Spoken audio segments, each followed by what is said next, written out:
Hi friends, నమస్తే. ఎద్దనపూడి సులోచనారాయణ గారి జీవన తరంగాలు నెక్స్ట్ పార్ట్ చూద్దాం. విజయ్ తనతో పాటు శంకరయ్యని వేణుగోపాలరావు గారిని హాస్పిటల్కి తీసుకువచ్చాడు. ఆయన మరణ వాన్మూలం ఏమిస్తాడోనని శంకరయ్యకి కూడా ఆదుర్దాగానే ఉంది. ఆయన నోటి వెంబడి రాబోయే 2-3 ముక్కలకి రోజా భవిష్యత్తుకి భయంకరమైన సంబంధం ముడిపడి ఉంది. మొదట అప్పటికింకా శంకరయ్య రాకముందు రోజాని తనతో హాస్పిటల్కి తీసుకువెడతానన్న విజయ్ శంకరయ్య వచ్చిన తర్వాత రోజా రాకకి అభ్యంతరం చెప్పాడు. నువ్వు స్నానం భోజనం చేసి రెడీగా ఉండు, నాకు నారాయణరావు గారి దగ్గర పని ఉంది, అది చూసుకుని మళ్ళీ వచ్చి నిన్ను తీసుకువెడతాను అన్నాడు. రోజా అభ్యంతరం చెప్పలేదు. రాత్రి నుంచి రోజా చుట్టూ వలలా పడ్డ ఈ విపత్తును ఎలా ఛేదించడమా అని తల్లడిల్లుతూ తనకి అండలేదని, రోజా భవిష్యత్తు ఏమైపోతుందనని దిగులు పడిపోతున్న శంకరయ్యకి విజయ్ ఆపద్బాంధవుడిలా కనిపించాడు. అనంత్కి అన్నగారైన ఇతను అనంత్ కంటే 1000 రెట్లు ఉత్తముడిగా కనిపిస్తున్నాడు. దయాద్ర హృదయుడైన విజయ్ 1000 ఏళ్లు చల్లగా బ్రతకాలని శంకరయ్య మనసులో దీవించాడు. శంకరయ్యని తీసుకుని స్పెషల్ వార్డు వైపు వస్తున్న విజయ్కి ఒకళ్ళిద్దరు పరిచయస్తులైన డాక్టర్లు కనిపించారు. విజయ్ వాళ్ళని విష్ చేశాడు. ఎనీథింగ్ బెటర్ అని అడిగాడు. No, same condition, but we are trying అన్నారు. శంకరయ్య, విజయ్ ఇద్దరు పేషెంట్ ఉన్న గదిలోకి వచ్చారు. అక్కడ 2 నర్సులు ఉన్నారు. డాక్టర్ ఇప్పుడే బయటకు వెళ్ళాడని 5 నిమిషాల్లో వస్తాడని చెప్పారు వాళ్ళు. విజయ్ తల ఊపి మంచం దగ్గరగా వెళ్ళాడు. బెడ్ మీద ఎలాంటి చలనం లేకుండా అతి నిశ్చలంగా పడి ఉన్న ఆ శరీరంలో ఆ కొన ఊపిరి ఇంకా ఎక్కడ రెపరెపలాడుతోందో ఆ దేవుడికే తెలియాలి అనిపిస్తోంది. రండి, ఇలా రండి, చూడండి. దూరంగా నిలబడిన శంకరయ్యని పిలిచాడు విజయ్. శంకరయ్య దగ్గరగా వచ్చాడు. విజయ్ జాగ్రత్తగా శంకరయ్య ముఖ కవళికల్ని పరీక్షగా రెప్పవాల్చకుండా పరిశీలిస్తున్నాడు. మొదట మామూలుగానే శంకరయ్య రోగగ్రస్తుడైన వ్యక్తిని చూసినట్టు సానుభూతిగా చూశాడు. అంతలోనే అతను ఉలిక్కి పడ్డట్టుగా అయ్యాడు. కనుబొమ్మలు ముడిపడినాయి. దీక్షగా, ఆలోచనగా, పరీక్షగా చూశాడు. శంకరయ్య కళ్ళల్లో భయం లాంటిది కదలాడింది. ఈయన్ని మీరు గుర్తుపట్టగలరా? విజయ్ నిదానంగా, నిశ్చలంగా అడిగాడు. శంకరయ్య కళ్ళు పత్తికాయలైనాయి. ఈయన తడబడ్డాడు. విజయ్ జేబులోకి చేయిని పోనిస్తూ అన్నాడు. ఈయన చిన్నప్పటి ఫోటో చూపించమంటారా అంటూ ఫోటో ఒకటి తీసి శంకరయ్య చేతికి అందించాడు. ఆ ఫోటోలోని వ్యక్తిని చూడగానే శంకరయ్య ముఖం వెలవెలాబోయింది. అతడెవరో చెప్పలేరా మీరు? విజయ్ అడిగాడు. అతను మా వేణు. అవును, మీకు వేణు. మాకు వేణుగోపాలరావు గారు. మీకు మీ చెల్లెలు సావిత్రి భర్త, మాకు మా లావణ్య రాధల తండ్రి. ఇప్పుడు మీకు అర్థమైనంది అనుకుంటాను. రోజా ఎవరి దగ్గర పనిచేయడానికి వెళ్ళిందో. శంకరయ్య స్థాణువులా నిలబడిపోయాడు. అతని ముఖం పాలిపోయినట్లయింది. ఊపిరాడని మనిషి ఉక్కిరిబిక్కిరి అవుతున్నట్టుగా చూడసాగాడు. ఇంతలో డిఎస్పి నారాయణ డాక్టర్తో కలిసి లోపలికి వచ్చాడు. హలో విజయ్, నువ్వెక్కడున్నావా? నీకోసమే ఫోన్ చేయాలనుకుంటున్నాను. ఫింగర్ ప్రింట్స్ రిపోర్ట్స్ వచ్చినాయి. అతను ఎవరో తెలుసా? ఎవరు? విజయ్ ఆదుర్దాగా అడిగాడు. నారాయణ విజయ్ పక్కనున్న శంకరయ్యని చూశాడు. విజయ్ మోచేయి పట్టుకుని కాస్త పక్కకు తీసుకెళ్లి తగ్గు స్వరంలో, ఇంకెవరో కాదు, ఆ రోజా తమ్ముడు చంద్రం. దీన్ని బట్టి రోజా అమాయకురాలు కాదని, ఆ అమ్మాయికి ఇందులో భాగం ఉందని తెలుస్తూనే ఉంది. చంద్రమా? విజయ్ నమ్మలేనట్టు అడిగాడు. అవును, అతని కోసం మహారాష్ట్ర గవర్నమెంట్ కూడా బాగా గాలిస్తోందట. బొంబాయిలో జరిగిన 2-3 పెద్ద దోపిడీల్లో అతని చేయి ఉందట. నువ్వు తొందరపడి తెలివి తక్కువ ఆ అమ్మాయిని బెయిల్ మీద విడిపించావు. ఇదేమైనా నీ తలకు చుట్టుకుంటుందేమో చూడు. విజయ్ చకితుడైనట్టు చూశాడు. ఆ వేలి ముద్రలు చంద్రానివా? చందుకి ఇందులో భాగం ఉందా? అయితే ఆ కూని చేయడానికి వచ్చింది ఎవరో రోజాకి తెలుసన్నమాట. విజయ్ కళ్ళ ముందు గబగబా 1,00,000 దృశ్యాలు కదిలినాయి. రోజా చాలా తెలివిగలది, చాలా చతురురాలు. ఇదంతా నటన కాదు కదా. తనని మోసం చేసి గోతిలో పడేయడానికి చేసిన యత్నం కాదు కదా.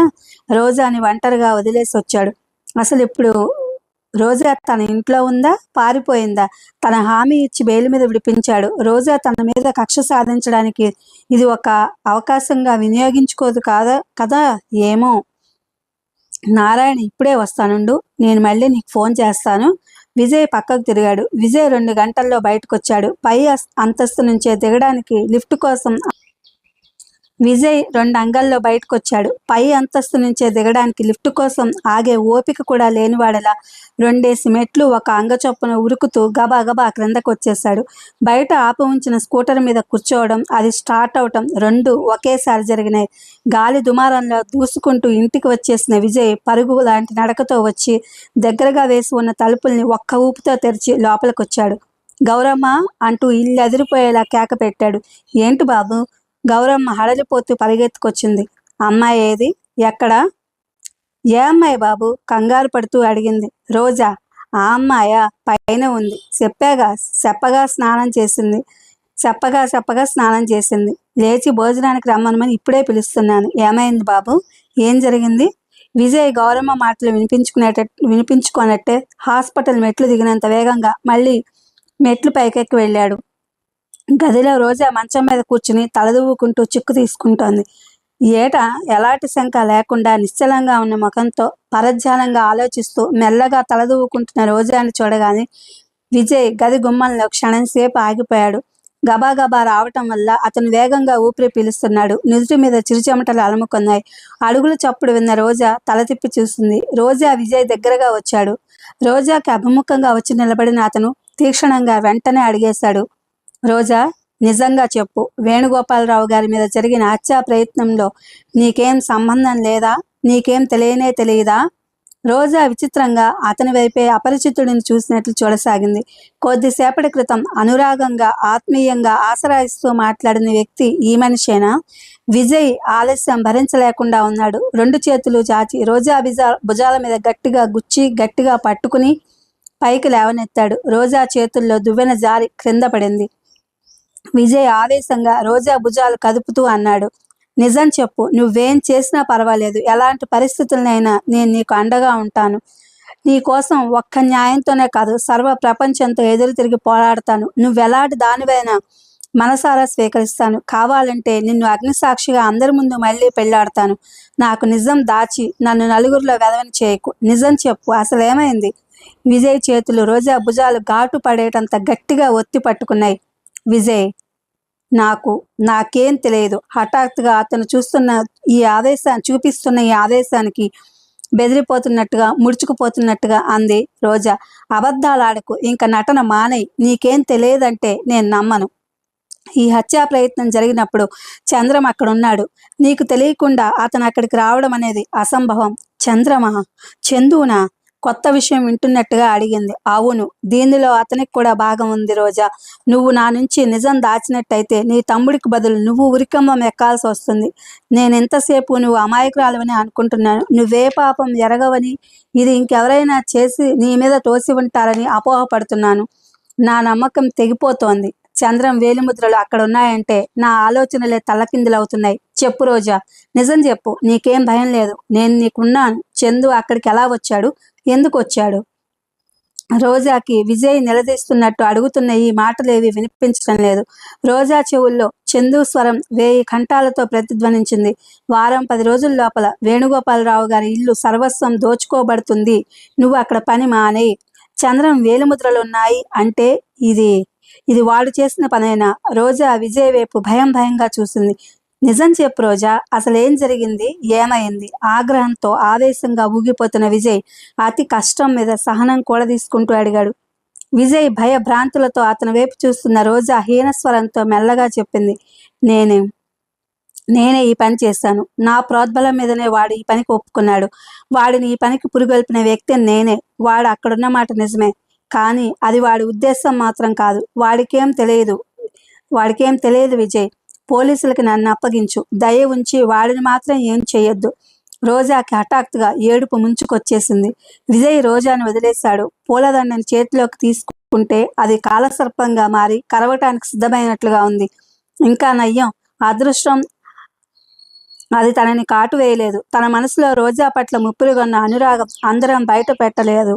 విజయ్ ముఖంలో ఆగ్రహం, ఆవేశం దిగిపోయినాయి. వాటి స్థానంలోనే రాయి కంటే అతి కఠినమైన నిర్దాక్షిణ్యం తెరలా వచ్చి ఆవరించుకుంది. ఒక్క క్షణం మతిపోయిన మనిషిలా చేష్టలు ఉడిగిపోయినట్లు అలాగే నిలబడిపోయాడు. రోజా మంచం మీద కొల్లబడింది. ఏడుపు బిగబట్టడానికి క్రింది పెదవి పళ్లతో బిగపట్టి విశ్వ ప్రయత్నం చేయసాగింది. తను ఇక ఏ ముఖం పెట్టుకుని వేణుగోపాలరావు గారిని చూస్తుంది?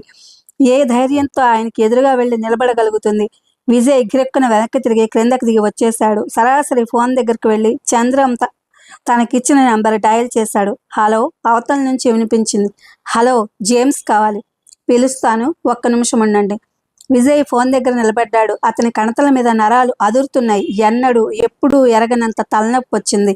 5 నిమిషాలు గడిచాయి. ఫోన్ అవతల ఎవరో పెట్టేశారు. విజయ్ మళ్ళీ డయల్ చేశాడు. అవతల ఎవరో తీశారు. జేమ్స్ కావాలి. ఈసారి ఇంగ్లీష్లో అడిగాడు. Sorry, wrong number. ఇక్కడ ఆ పేరు గల వాళ్ళెవరూ లేరు. అవతల టక్కున ఫోన్ పెట్టేసిన ఆ శబ్దం అయింది. విజయ్ తన డైరీ చూసుకుని మరో నెంబర్కి డయల్ చేసి చంద్రం కావాలి అని అడిగాడు. అక్కడ కూడా అదే సమాధానం. గౌరమ్మ చేత రోజాని పిలిపించి రోజాతో చేయించాడు. రోజాకు కూడా అదే సమాధానం వచ్చింది. చంద్రం అని గాని జేమ్స్ అని గాని ఆ పేరు గల వ్యక్తులు అసలు ఇక్కడ లేరు. ఇది వాళ్ళ సమాధానం. ఫోన్ మెల్లగా పెట్టేసిన రోజా విజయ్ వైపు తిరిగింది. విజయ్ చూపులు ఆలోచనగా ప్రశ్నార్థకంగా రోజా ముఖం మీద నిలిచాయి. అతని మనసులో 1000 ప్రశ్నలు, 1,00,000 సందేహాలు సుళ్ళు తిరుగుతున్నాయి. ఇది ఫ్రెండ్స్, ఎద్దనపూడి సులోచనారాణి గారి జీవన తరంగాలు. Thank you for watching.